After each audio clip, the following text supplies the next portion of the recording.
Jeff, Trump-Musk interview that recently went down. Is it a complete coincidence that there were technological problems while they were talking? Complete coincidence, Jamie.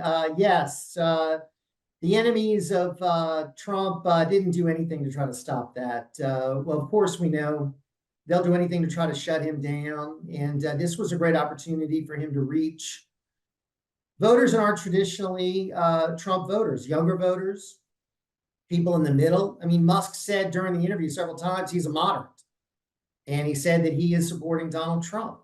So hopefully, the people out there that consider themselves moderate, the undecided, will be swayed by that. It was a conversation between two guys. It wasn't really an interview. It was a 2-hour marathon. They talked about all kinds of different topics. You can never imagine Kamala Harris or Joe Biden sitting down with Elon Musk for 2 minutes as opposed to 2 hours. So it just goes to show you, what kind of individual Donald Trump is. He's a guy who's not a typical politician, thank God. He's a guy who is, and I really do think, anointed by God to try to save this country. And that's why I think he's still alive today. It's the hand of God saved him from that assassin's bullet. And we need to get behind him with everything we got to pull this election out. And it's going to be quite a battle, Jamie. Jeff, who do you think tried to stop that interview or tried to interfere with that interview? I think it was the deep state actors who are so opposed to Donald Trump, the same type of forces that have been surveilling him, the same type of people that are following Tulsi Gabbard on her flights, the same type of people that have been trying to shut down conservative voices on social media for years and shadow ban us. So I think there's some very high-tech, powerful forces within the deep state who try everything they can to suppress our free speech rights. And they certainly want to suppress Donald Trump. And what I'm going to tell your audience and you, Jamie, is there's a chance that this man will be going to prison. I mean, that he'll be sentenced to prison, and they're going to put him behind bars possibly before this election. I mean, they literally will do anything and everything to stop him. And nothing is beyond what they will do. Can he,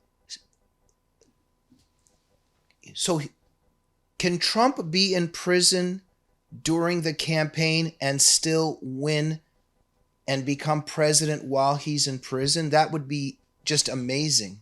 Yes. Yes, you can. Annie, what are your thoughts on this? Well, I, based on going back a little bit, 4 years until today, actually, I'm leaning more towards the hacking group of IRGC.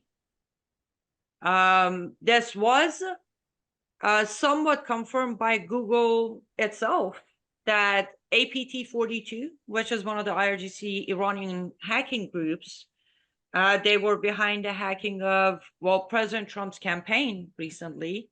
Also, the Twitter or X live feed. And back in the time, Pennsylvania hacking, Wisconsin hacking, and a lot of other hackings.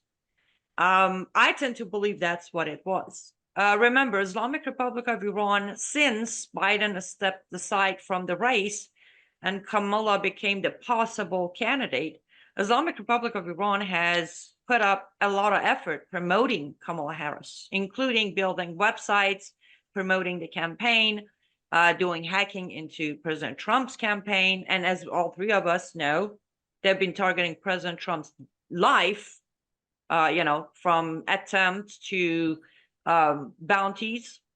So I strongly believe Iran is behind us. But again, it's just a calculated, a strong guess. We don't have the proof. But I really think right now, as much as I agree with all the evil of the deepest state, I think they have a step aside, allowing IRGC to take care of this issue for them. Because that way they can protect themselves if it comes to any kind of backlash from American people. Hey, if IRGC did it, Democrats had nothing to do with it. Therefore, there won't be any, unrest going on inside the country.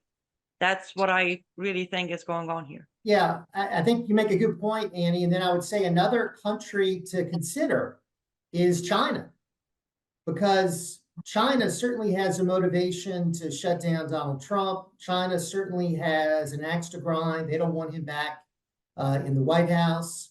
They like having Tim Walz as vice president. They're going to like Kamala Harris. So I would not put anything past the Chinese and what they could possibly do to try to, stop Donald Trump.